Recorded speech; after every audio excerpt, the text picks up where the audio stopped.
Welcome to EconTalk, part of the Library of Economics and Liberty. I'm your host, Russ Roberts of Stanford University's Hoover Institution. Our website is econtalk.org, where you can subscribe, comment on this podcast, and find links and other information related to today's conversation. You'll also find our archives, where you can listen to every episode we've ever done going back to 2006. Our email address is mail@econtalk.org. We'd love to hear from you.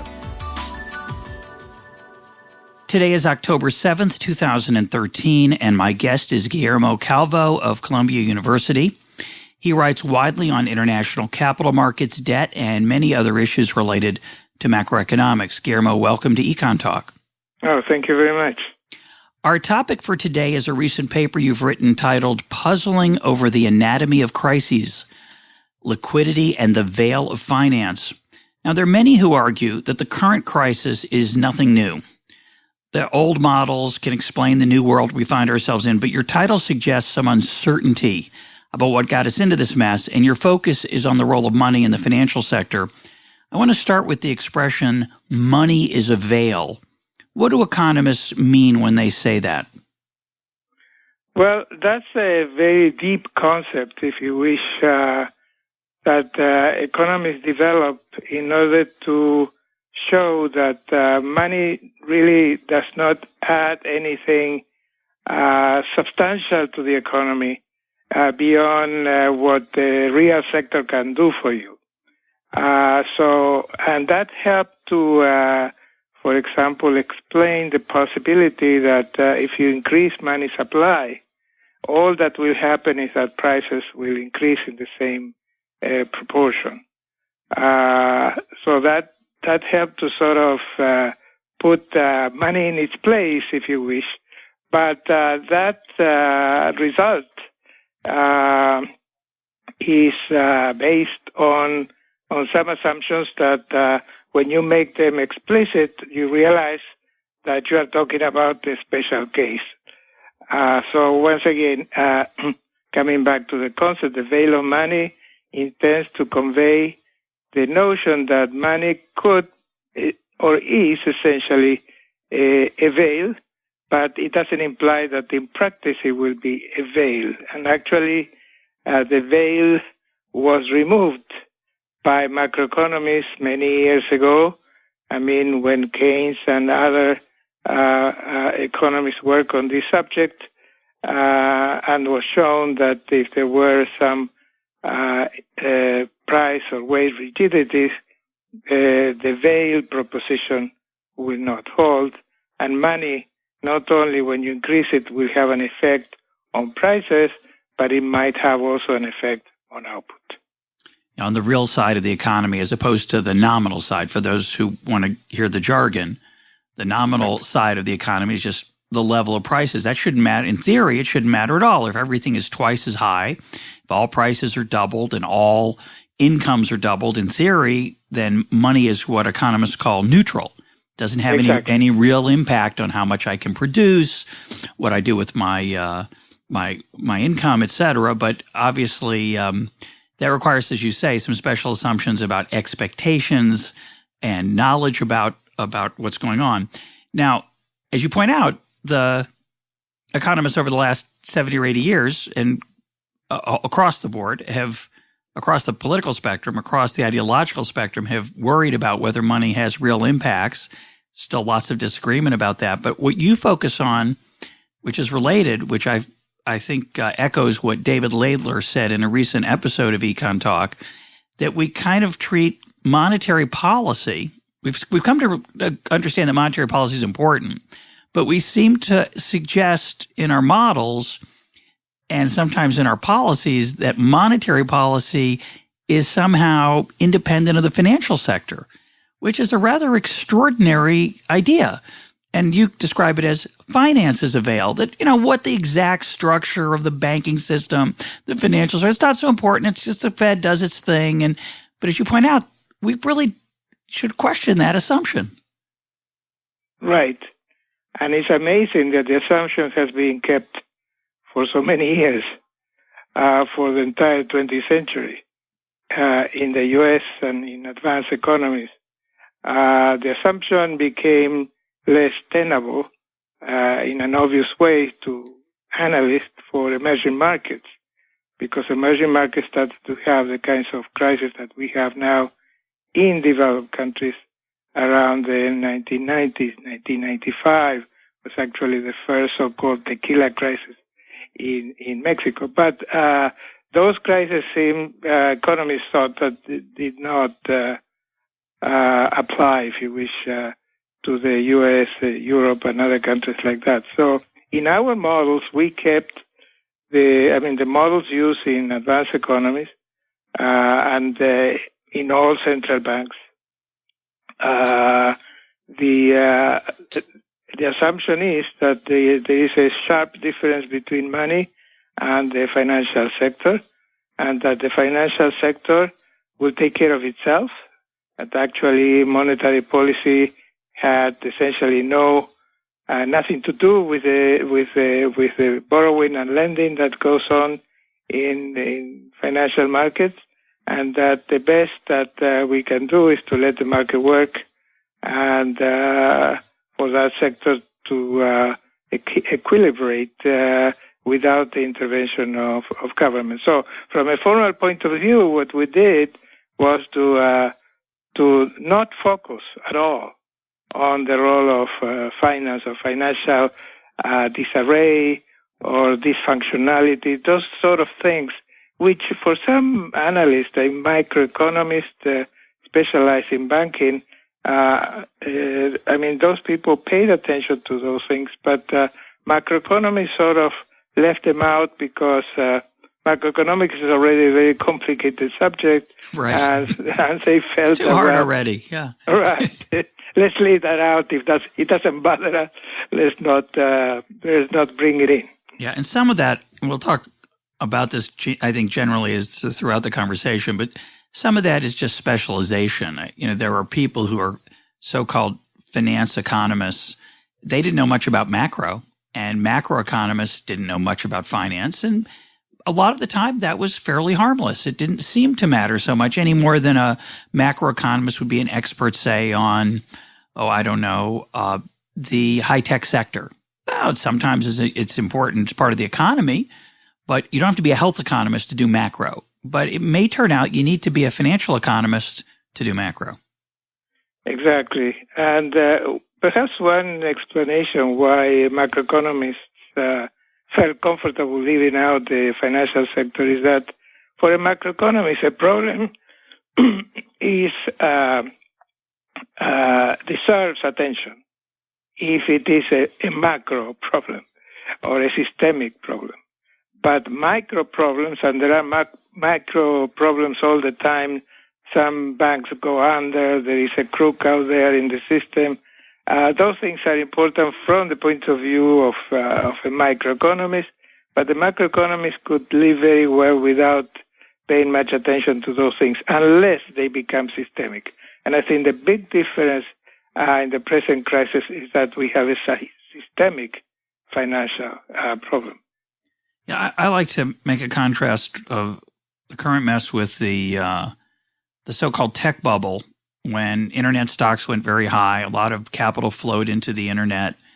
And when that stopped happening, when there was some fallout and some reorganization of the tech sector, when it became clear that not every business that was losing money would eventually make money, a lot of those firms went bankrupt. They laid off their workers. It was very tough on some of those workers in some of the regions where those workers were located for a little bit of time.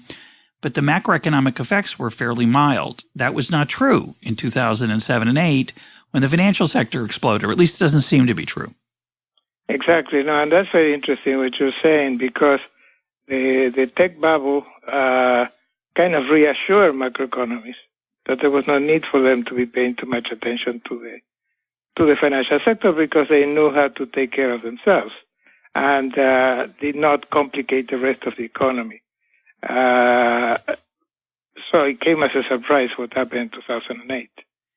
Now, in your paper, and we'll put a link up to it for those who want to read the paper itself, and I recommend it. It has a lot of interesting insights into the current mess as well as the history of economic thought, which we will be getting into in a little bit.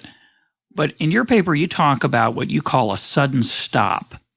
and I want to talk about this issue of liquidity and credit having a sudden change in the climate, which seems to be the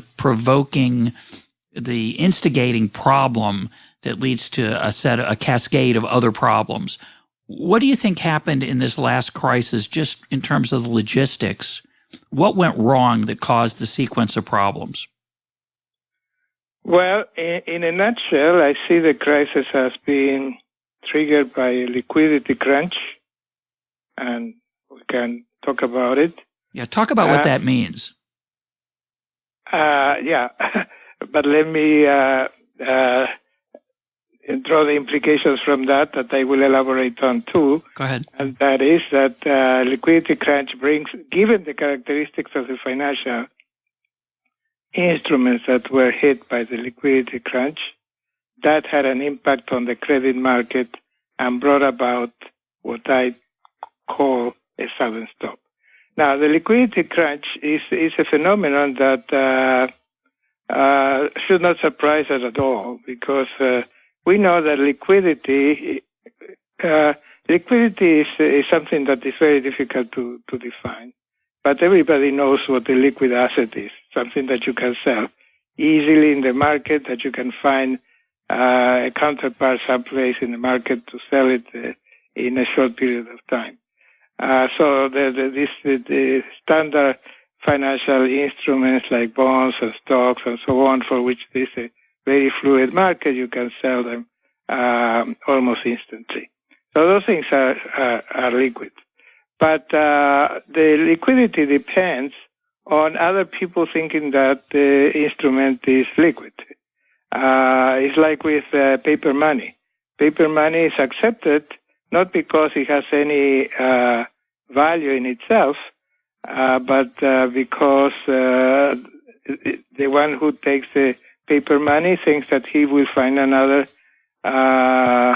a guy in the market to whom he can buy by giving his paper money to him.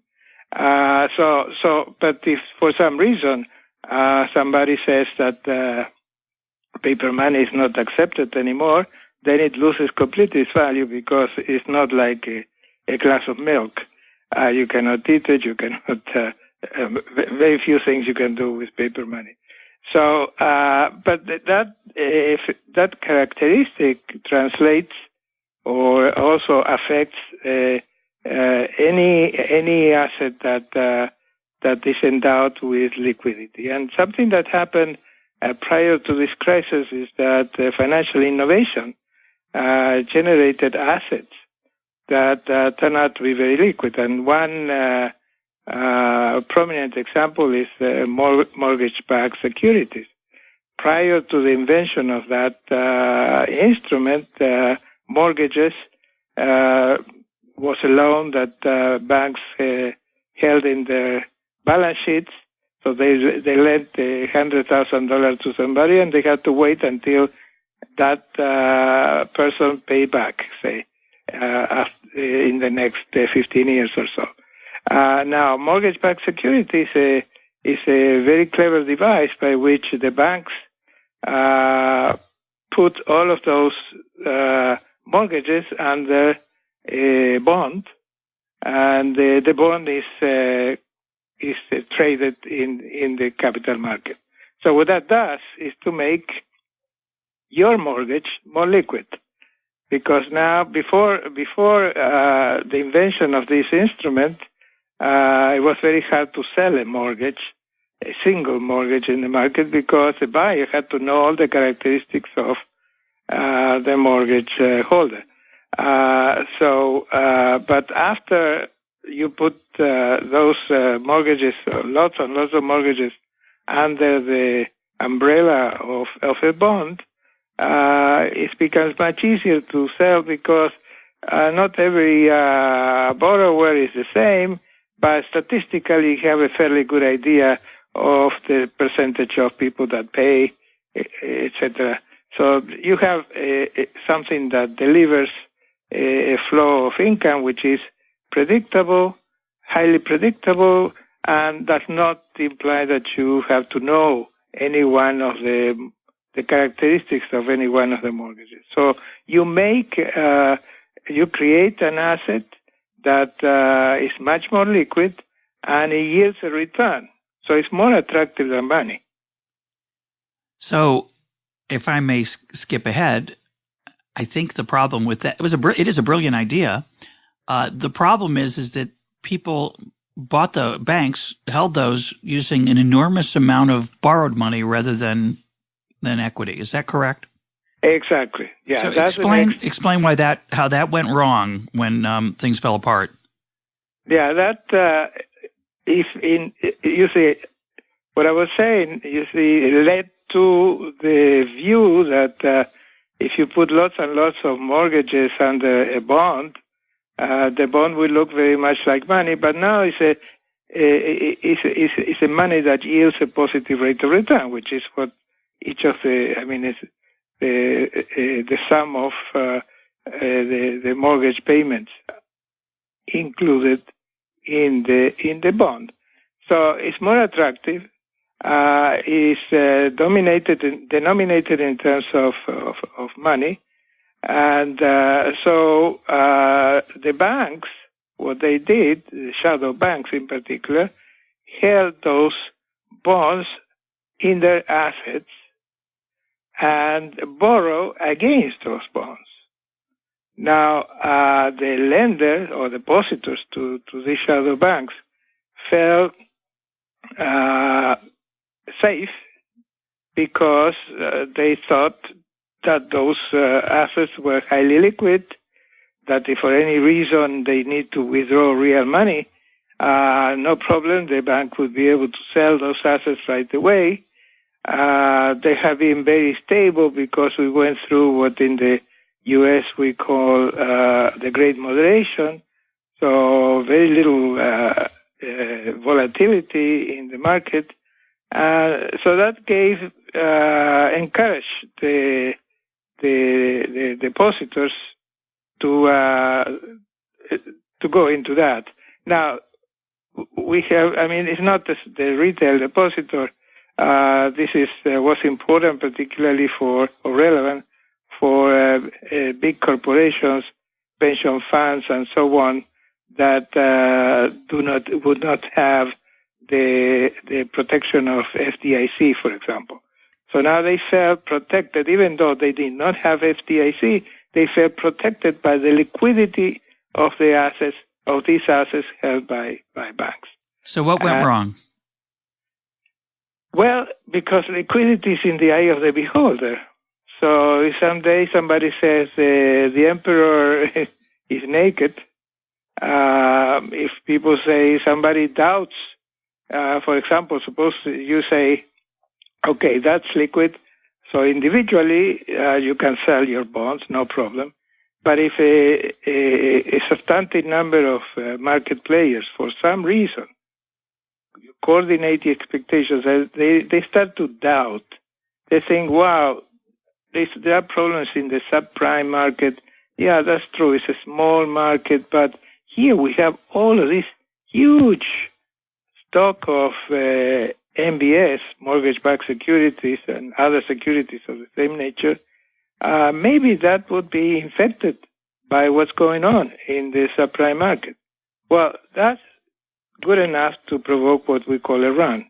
Because if now, say, 20% of the bondholders want to sell, you have to find a substantial number of buyers on the other side of the market. But if you see that 20% of those that hold those assets, that supposedly know better than you, are trying to sell, you probably step back and say, well, let me wait a little bit. So when they try to sell, what can they get? The problem is that bonds have mortgages behind them. And these are promises to pay in the next 15 years, for example. So they don't pay right away. There is no cash enough to keep the prices up and the prices collapse. Is that the sudden stop? The sudden stop is the next stage. The next stage is as follows. Let's go back because let me interrupt for 1 second. On the surface, again, on the surface, it's like, what's the big deal? Okay, so you found out it's not so liquid. You go out to get your money. You can't get it, maybe, or you panic and you try to sell it. And so what should have happened is a lot of banks lost some money. They had a bad quarter, but that isn't what happened. Yeah, and I could end right there. the thing is that the money was being channeled to house buyers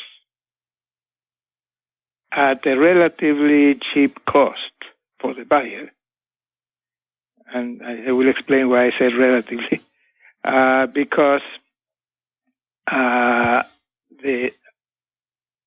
bank could easily wrap up those mortgages under the umbrella of a bond and sell it in the open market out there.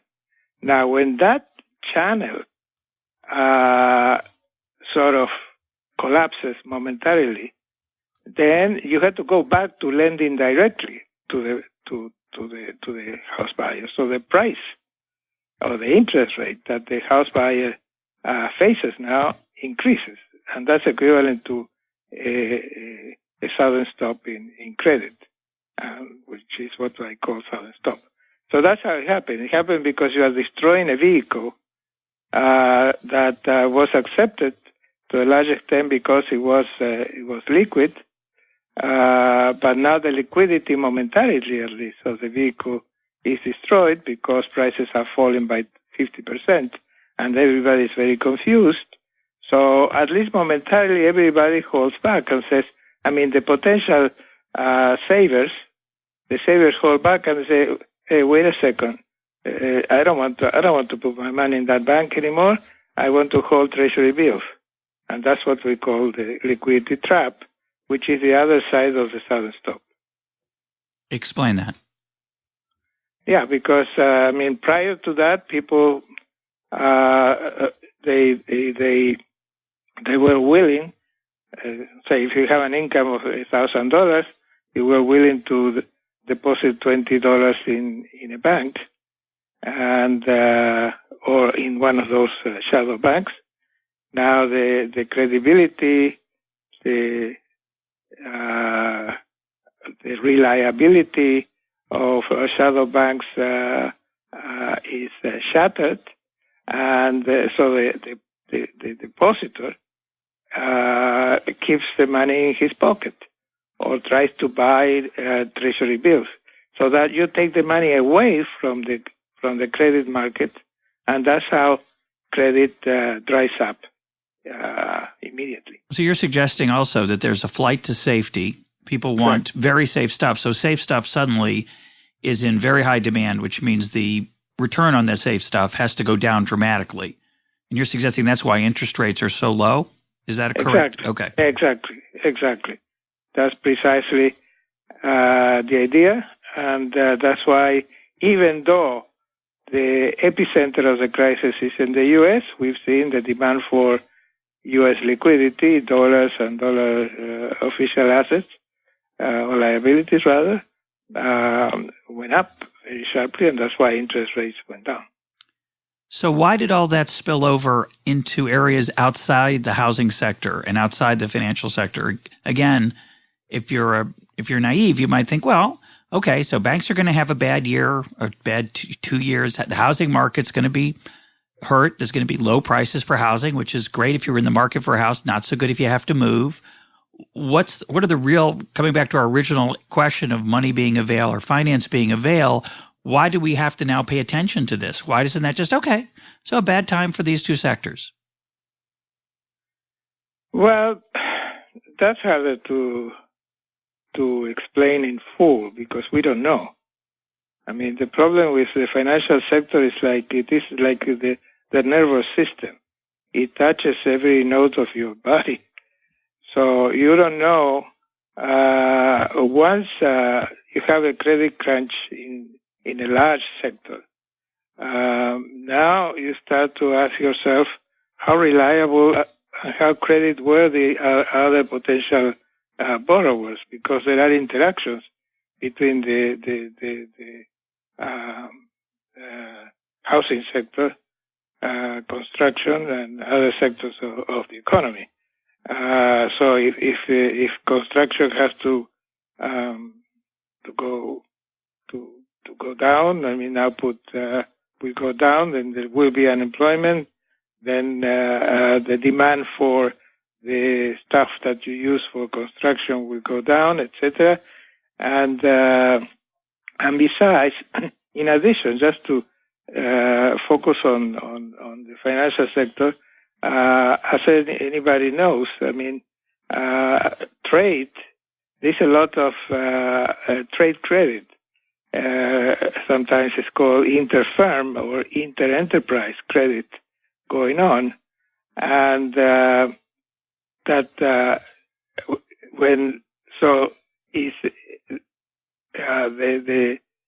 borrowers and lenders are involved in operations where all of a sudden you know your partner, you know the guy that you sell stuff to, and extend credit, say a 90-day credit or something like that. But now you don't know if that guy is not involved, has not lent to, so for example, to the construction sector, right, and now he's unable to get his money back, and he won't be able to pay you. So there are all of those interactions which nobody knows well, that leads to individuals becoming more risk averse, if you wish. So let me make an analogy. We all understand from reading a little bit of history and a little bit of common sense that when there's hyperinflation, when their prices are rising very, very fast, all of a sudden the role of money as a medium of exchange, as a way to avoid having to find someone who likes what I like, breaks down because I can't use it very effectively. And what you're saying here is that credit performs a very central role in all of the ongoings of business, and 99% of the time you don't have to think about it, except when it's broken, in which case it causes a lot of problems. Now, that subtle and complicated mechanism that you're describing is not the standard mechanism that's invoked by Keynesians or monetarists for why we're in the mess. I've never thought about this before, but your description of finance as a veil makes me think about monetarism. Monetarists tend to think, well, as long as the money supply is increasing in a nice, steady way, everything goes great. But if there's a sudden drop, then things can get really bad. And we don't need to explain why. It's an empirical regularity. And if it comes from the financial sector, yeah, we know that's bad. But that's the only way the financial sector gets into the model. It's like after the fact, if there's been a contraction because of, say, the shadow banking system having a run, then things are going to be bad for a while. And we know how to fix that according to the monetarists. We just need to push the money supply back up. It's a little more complicated than that. And to put that in context, let's talk about some of the history of economic thought insights you have from the paper. And why don't we start with, we'll get to the monetarists, but let's start with Keynes. You suggest that the general theory and Keynesian insights are part of the reason why finance has been ignored in macroeconomic models. Yeah, and that's exactly what I said.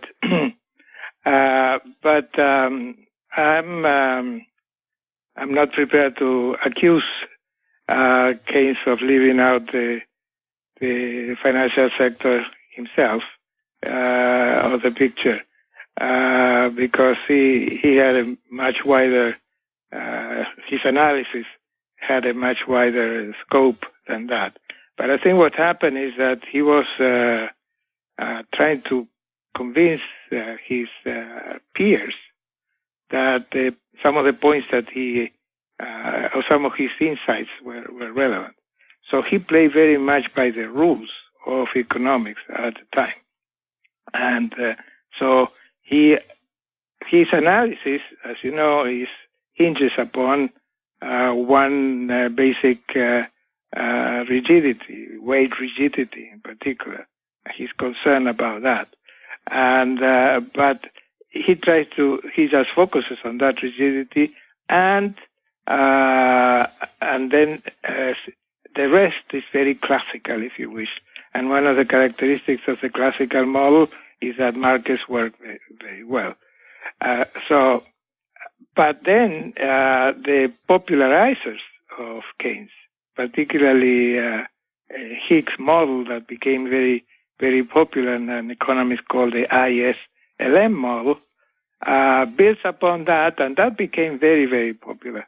That's the model of the 20th century. Still, we are using it in many central banks have the bare bones of that model.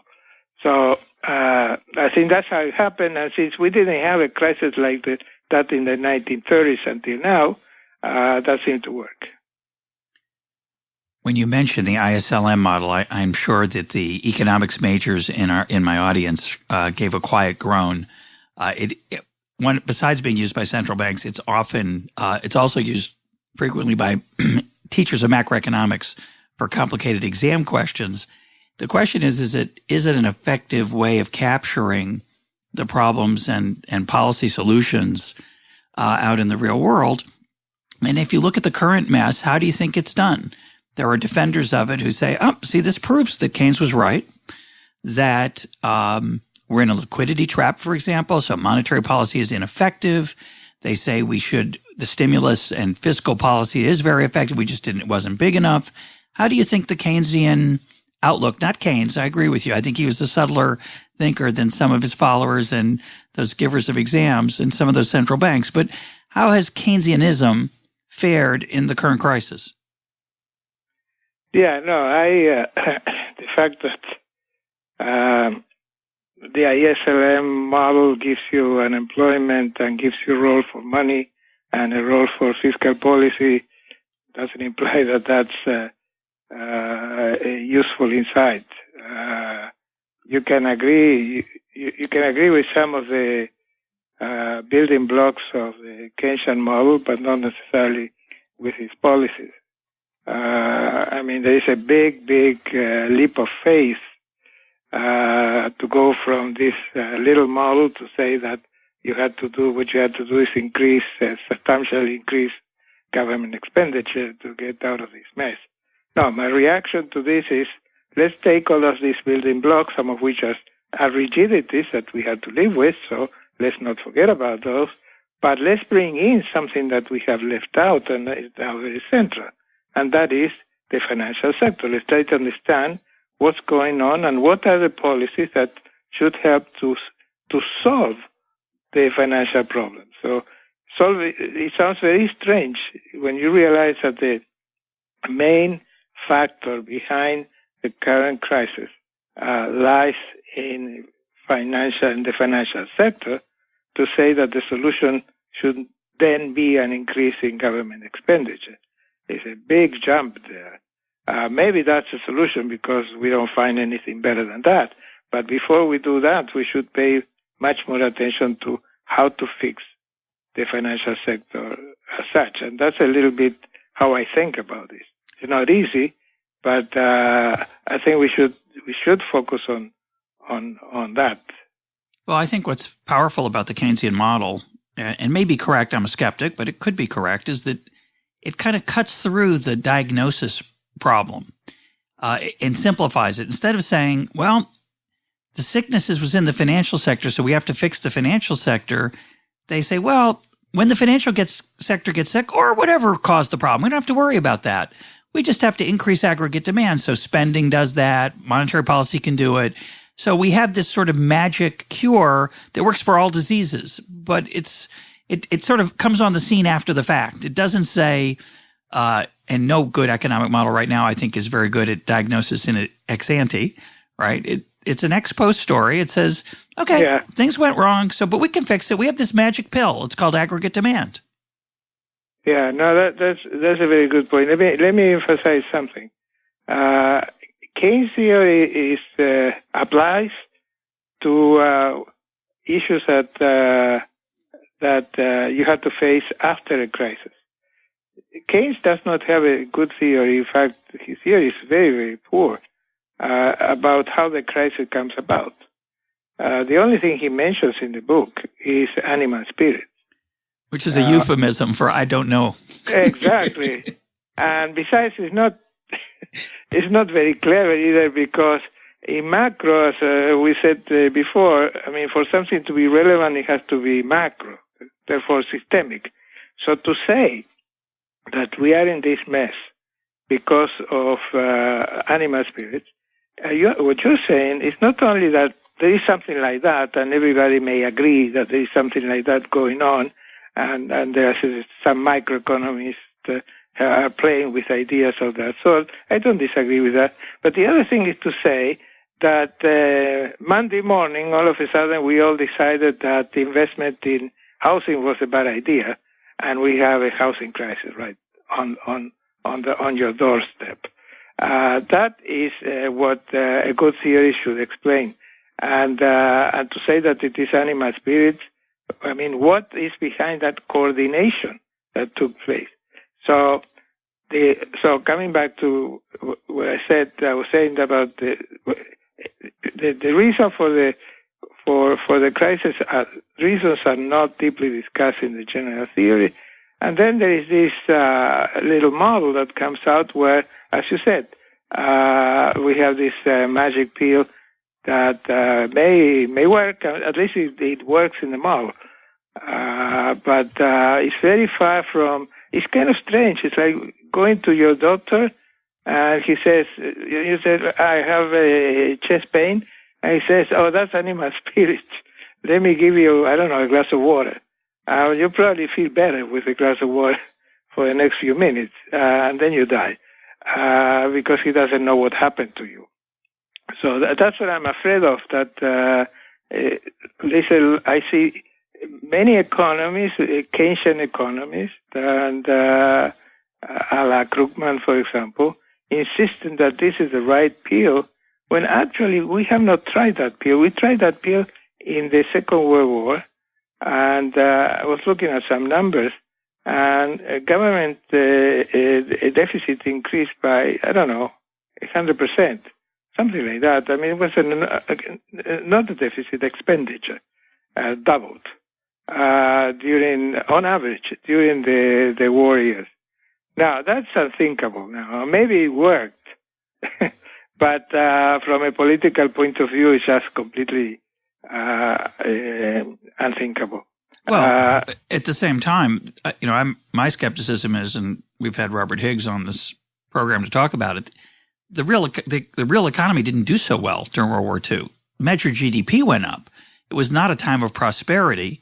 And then after the war, when government spending fell 60%, the Keynesians predicted a horrible depression, literally a depression, worse than the recent one, and nothing happened. It was pretty good times for a few years. Then there was a little downturn, but it wasn't related necessarily to the spending, and it wasn't anything catastrophic. So there's problems. I want to defend animal spirits, by the way, just a little bit. I was making fun of it when I said it was a euphemism for I don't know. I don't deny the fact that psychology matters a lot, and there can be coordination in psychology that has systemic effects. It's just that we don't have a very good understanding of it. Yeah. But let me say something. I don't like the animal spirits the way they are presented by Keynes and the Keynesians, when they insist on people all of a sudden feeling depressed and investing much less, say 50% less than they did in the recent past. I think that's hard to for me to swallow. Let me put it that way. But on the other hand, with liquidity, it's a different story. I was mentioning before that that there was some coordination. Yes, the difference is subtle, but it's worth mentioning. In the Keynesian setup, if I want to have a real big effect from investment contraction to output, I had to have a big change in investment, right? When you think about liquidity, it's something that can be destroyed without any big switch anywhere. It's just a slight, because there is multiple equilibrium, if I can use the economist jargon. There is more than one equilibrium because there is this phenomenon that liquidity is much more subtle less of a fundamental than production, productivity, technical progress. Those things are there and they stay there. They are not destroyed. Liquidity can be destroyed. Imagine all of a sudden Obama comes on TV and he says, look, now we have, the dollar is now replaced by the Americano, which looks completely different. I wonder whose picture would be on it, but never mind. Go ahead. Well, who knows? No comment. Go ahead. Maybe, who knows? Yes, I agree. But if that were to happen, the dollar will be worthless, right? It would be something that people will keep to show their grandchildren. Yep. But so that shows that that's a problem with liquidity. Yes, I agree with you that's why I'm not against animal spirits. But you need a little bit of animal spirits to destroy some assets, like liquid assets. A little bit of animal spirits are not enough to destroy capital. Let's turn to Irving Fisher, who's sort of the forgotten man of the time of the Great Depression. There are a lot of forgotten people there, but let's look at Irving Fisher. What was his insight? Why is it important, and why did it get forgotten? Yeah, that's a very interesting story. His insight is really, at some level, very, very, very simple. He says he was the famous paper was written in 1933. And he had a book before, but he was very influenced by what he saw during the Great Depression. And what he saw is that wholesale prices, for example, fell by more than 30%.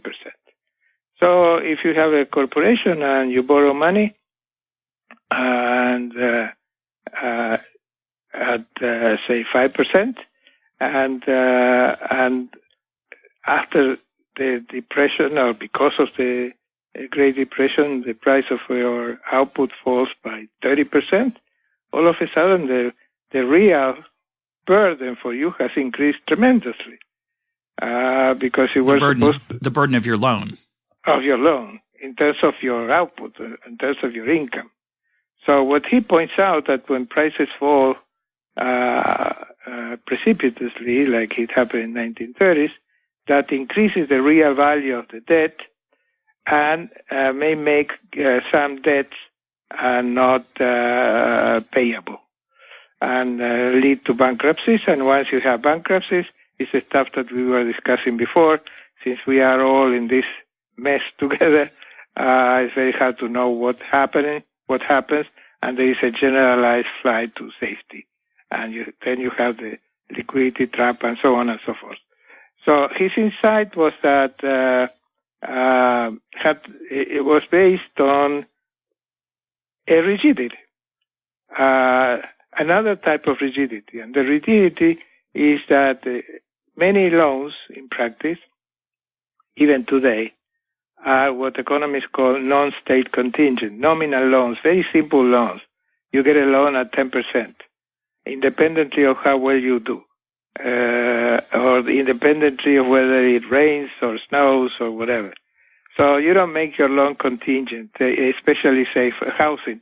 You get a mortgage at a certain rate, and you will have to pay that independent to what happens to the price of your house, and so on. So those loans, which are very simple, very rigid, and very common, are subject to this phenomenon that he called debt deflation. So it's costly, and it's costly to renegotiate, obviously, exactly, with any one case. The puzzle here is that we didn't have that kind of, and we did a podcast on Fisher's insight, by the way, with Garrett Jones. We'll put a link up to for listeners. The puzzle is that we didn't have, people were very worried about deflation in this last crisis because they'd seen, perhaps correctly, that that's what Japan had struggled with in their stagnation. So we didn't have that deflation. But you're making the point that, okay, we didn't have it overall in general, but we had it in the housing sector, and then that debt cascade was very destructive within that sector. And it's not a trivial sector. We've been talking about like it's one little corner of the economy. Obviously, the housing market's extremely important. It's where a lot of people have the bulk of their household wealth. No, I mean the subprime is a corner of the market. Yeah. Was a corner. Correct. Yeah. Well, should Irving Fisher get more attention now? Yeah, no, I think the mistake, quote unquote, you can attribute to Friedman and Schwartz, and Friedman particularly. He pushed very much the idea that the big mistake in the 1930s was for the Fed not to increase money supply and keep prices from falling. He doesn't discuss why. It's kind of a very empirical observation that the magic black box of money affects things, just like aggregate demand affects things. It's the same idea. Exactly. So, but a possible rationalization, and I'm surprised that he doesn't mention that. They don't mention that in the great book that they wrote. They don't mention Irving Fisher, but Irving Fisher has an explanation why you don't want that to happen, and that is the real value of the debt goes up, and then you may have a slew of bankruptcies and so on and so forth. So, but they stopped there. And so now what we have done is to follow his advice and keep prices from falling, but it's a CPI. Does not include the price of housing. So we're still not out of the woods, which seems to indicate that the credit market is still quite stagnant, even here in the States. So that seems to indicate that you have to do more. When you think about it in terms of, with the lens of Irving Fisher, I guess what he would say is, yeah, okay, the CPI has not collapsed, but still those that are indebted, being indebted in order to buy a house, face exactly the same problem that he was concerned with, the debt deflation. When you say the CPI doesn't include housing, it does include a measure of the price of houses. It did. No, I agree. Okay, but what you're really saying is that you can't just look at prices generally as an aggregate. You have to look at sometimes pieces of it, correct? Exactly. So let me defend Friedman a little bit, at least intellectually. And I'm not going to. Who knows what he would have said in response to your challenge, but I can use his surrogate, which is Ben Bernanke. So famously, Ben Bernanke said, we learned in the Great Depression, we learned from Milton Friedman that in the Great Depression, the big mistake we made is we let the money supply drop. So he also ignored Irving Fisher. And then he came along. He happened to find himself in a position of power. He's the chair of the Fed. The crisis does come. And sure enough, he keeps the money. So he injects a lot of money into the banks, and we can debate whether he injected the right amount. We can debate whether it was a good idea to pay interest on reserves. I think not, but whatever. Ben Bernanke, if he were listening, would say, all this stuff about the financial sector and Irving Fisher is irrelevant. All we need to do is keep the money supply up. We did that, and that's why we didn't have a Great Depression. And similar to the magic black box of Keynes and aggregate demand, you don't have to worry about the financial sector. You just have to keep the money supply going. And we found a mechanism to do that through we did it through interest rate policy. We did it through quantitative easing. Didn't the Fed do a good job? Wouldn't that be his defense? I can ignore all that stuff you're worried about, Professor Calvo. Yeah, no, I'm not accusing him of not doing the right thing. I think the Fed, what they did is really something to be celebrated and studied. So nothing against that. I think I would agree that we avoided the Great Depression, maybe because of the very proactive policy of the Fed, not only here but around the world. The developed markets, central banks. So I don't deny that. The fact that the Fed, however, the interest rate was not strong enough shows that, and in fact, the first QE was an attempt to buy toxic assets indicates that they went beyond just controlling money supply a la Friedman, say. This was a rather heterodox policy that they follow. So I don't think they were following the book of Friedman. They went beyond that, and of course, maybe Friedman would have said the same thing. Unfortunately, he died before this process developed. But it became clear to them that the increase in money supply, as a pure monetarist would have said, without touching anything else, was not enough. Otherwise, why buying toxic assets? Why buying commercial paper? Stuff like that, which is unprecedented for the Fed. So I have nothing negative to say about the Fed, and I think probably the Fed could not be more expansionary, more proactive, because the Fed does not have a mandate to, or the charter doesn't allow Bernanke to be more aggressive. But he was as aggressive as you can be, and different from a pure monetarist. So I'm not accusing any of these people. These are fantastic economists, and actually are rather the exception in the profession. Well, let me push back on that a little bit. Maybe a lot, we'll see. But you suggest that their actions are to be celebrated. One, I'd say it's a little too early to tell. The Fed has a very large balance sheet, and we're not quite sure what the consequences of that will be as it, I hope, gets unwound. We don't know. And I guess the second question would be, why do we praise the Fed for injecting money into the banking system that's still sitting on the books of the Fed? Where's the stimulus aspect of that? Where's the increase in the effective money supply? Where's the increase in liquidity? What they did is, I agree with you, they did respond in a financial sector way by repairing the balance sheets of the banks, but that appears to be all they did. They didn't have much of an impact. See, you can argue that it would have been much worse, but the economy right now is extremely unhealthy, it seems, and it's not obvious that monetary policy has been helpful in that dimension, especially when it's sitting on the books of the Fed. What's your response to that? Well, my response is that we do not have to forget that we have a financial problem. The financial sector is dysfunctional. Small firms, households, because of the crisis, I mean, the collateral they have has shrunk and made it more difficult for them to borrow. There is some confusion in the market, things that I don't know the details, but we can read about it, that prevents or stops banks from extending credit because they don't have enough information.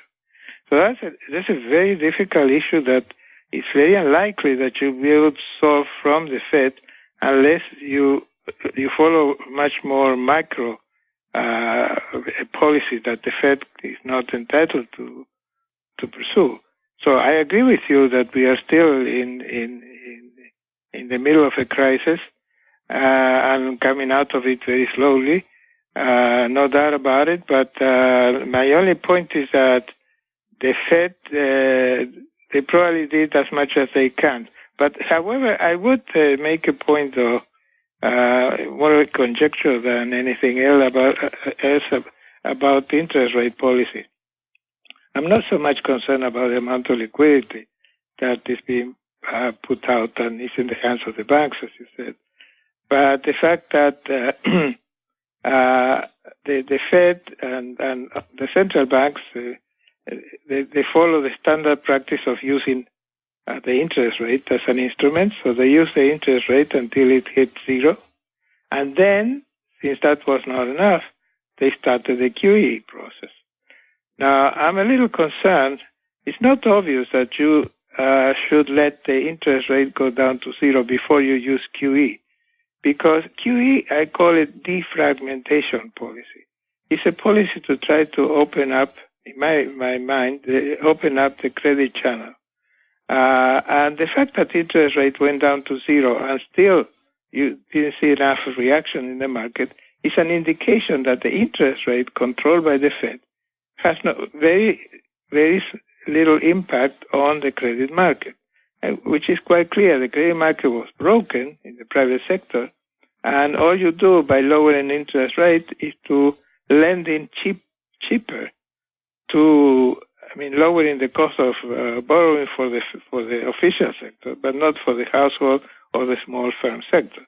So it's not clear that when you see that you're using an instrument that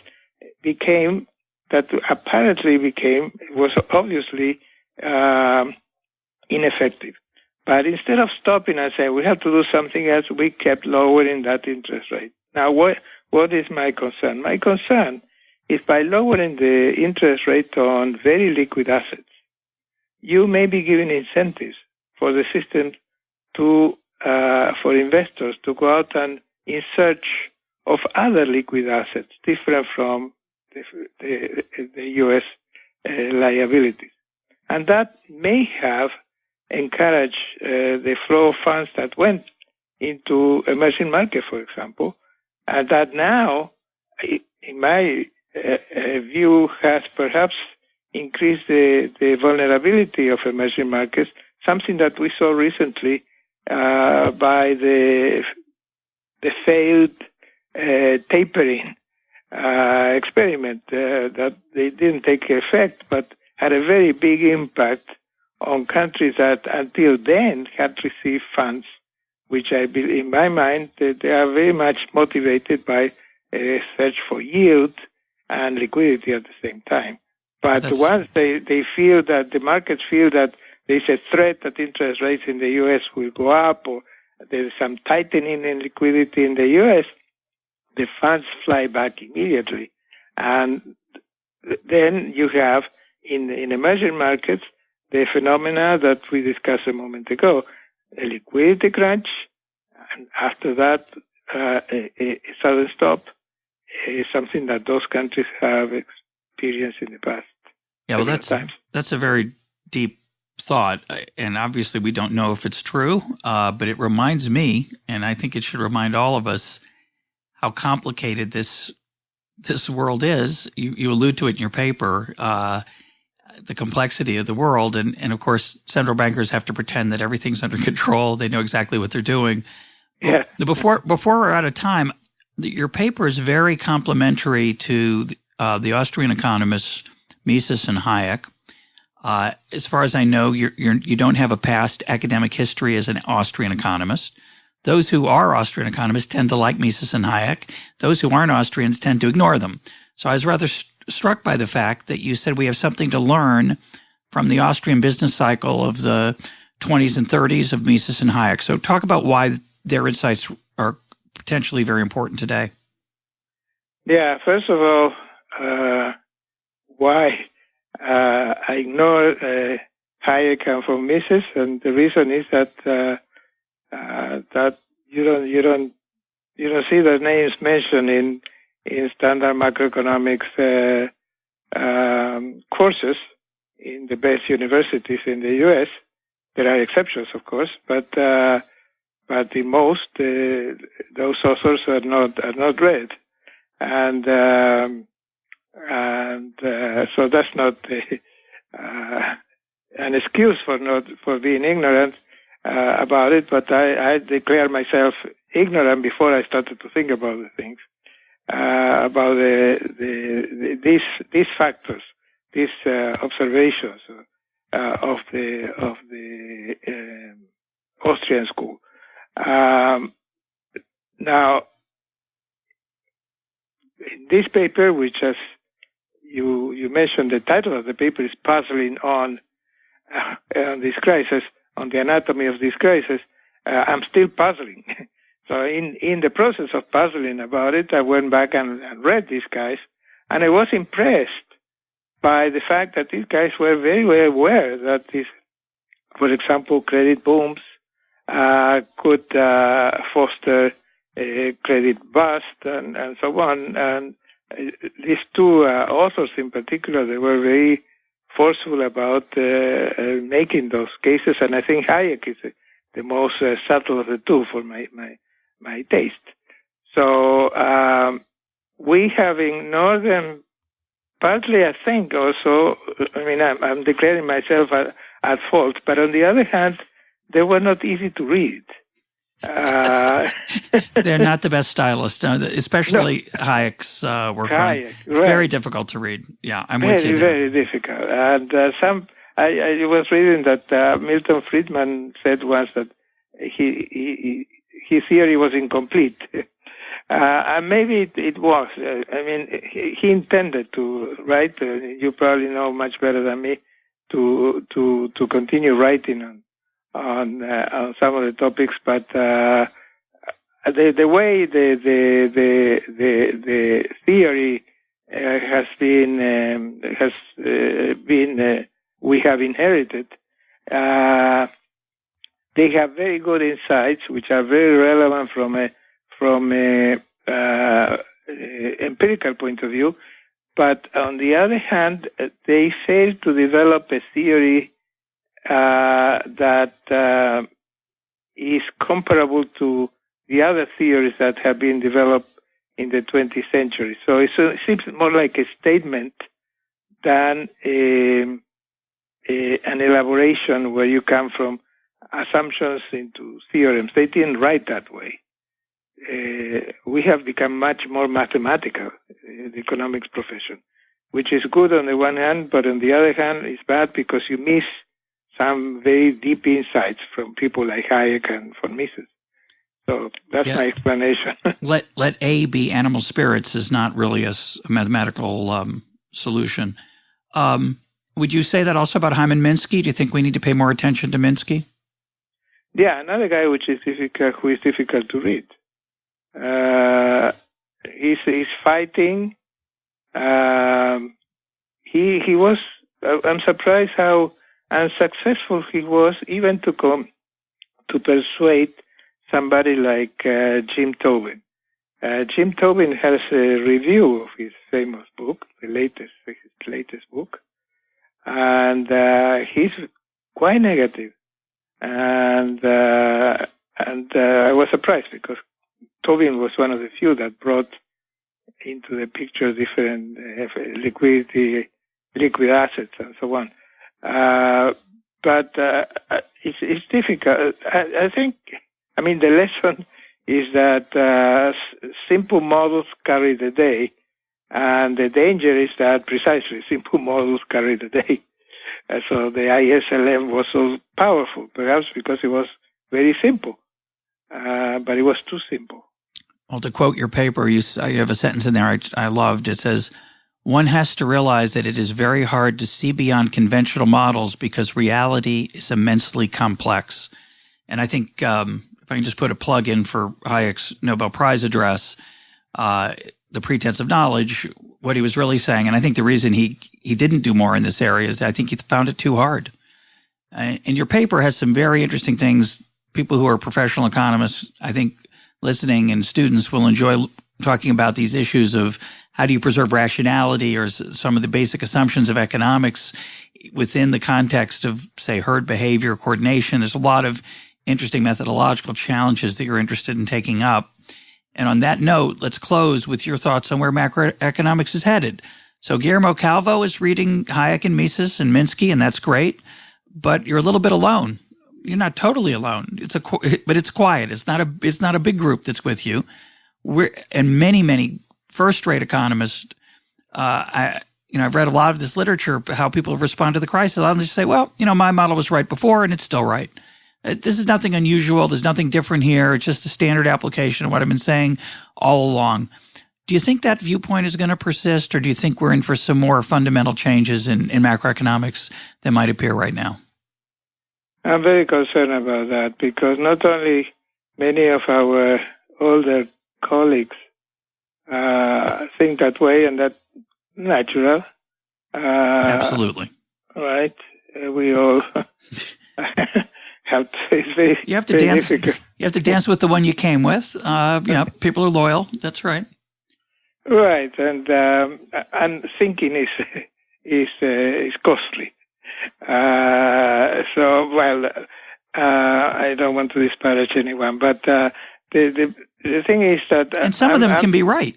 They might be right. My view is, I'm not being critical of any one person, but they can't all be right because they're all defending models that don't go together so well. Right. No, my concern is that I see graduate students being fettered by their advisors and following on those lines because they want to get a PhD and then they want to get papers published in good journals and so on. So there is an inertia, an enormous inertia there. And some of the papers that I see coming out, for example, in the collection of the National Bureau of Economic Research, I'm amazed. There are many papers that are coming out these days, where, especially theoretical papers by outstanding analysts, where the assumption is, the one key assumption is that the credit market is perfect. It's working perfectly. And then try to apply the implications of the model to what we see out there and to have a debate on whether a fiscal policy is the right thing to do or not. When, in my mind, just the very assumptions that they make invalidate anything they try to get out of it. So there is a kind of inertia and still very high respect for mathematical sophistication, which I have nothing negative to say, but I'm concerned when mathematics overtakes economics. And in fact, the paper you mentioned, I made a very conscious attempt to keep myself out of technicalities, because I think we are at the point, and that's what I'm trying to tell my students, where we have to think about some basic issues. We have to look at the real world. There's a lot of data available with a minimum of theory and minimum of prejudice, and see what the numbers are telling us. I mean, what's happening out there. And I think that's very valuable. This urge to go back to the old models and have them tell you an answer which looks like it is in line with the facts, I think it's very dangerous, partly, because one of the things that have become very popular is calibration. And calibration, what you do, you have a model which is completely theoretical construct, put some shocks into the model, play with the shocks, and then see if the model replicates what you see out there. Well, if you keep playing with the shocks, eventually you hit the mark. But that doesn't mean you are closer to reality. Now, in order to do that, you spend lots and lots of hours programming your models and so on and so forth, and not thinking about the real world, but thinking about your model. And there is a lot of activity and effort being put in those things. That's why I'm a little bit concerned that at least from top academic places, we are not going to get new, fresh ideas which are useful. On the other hand, policymakers are very active, and I'm having more fun now going to meetings of central banks and so on, because those guys, they have to face the real world. They cannot pretend, hide themselves behind a model. My guest today has been Guillermo Calvo of Columbia University. Guillermo, thanks for being part of EconTalk. Not at all. Thank you for inviting me.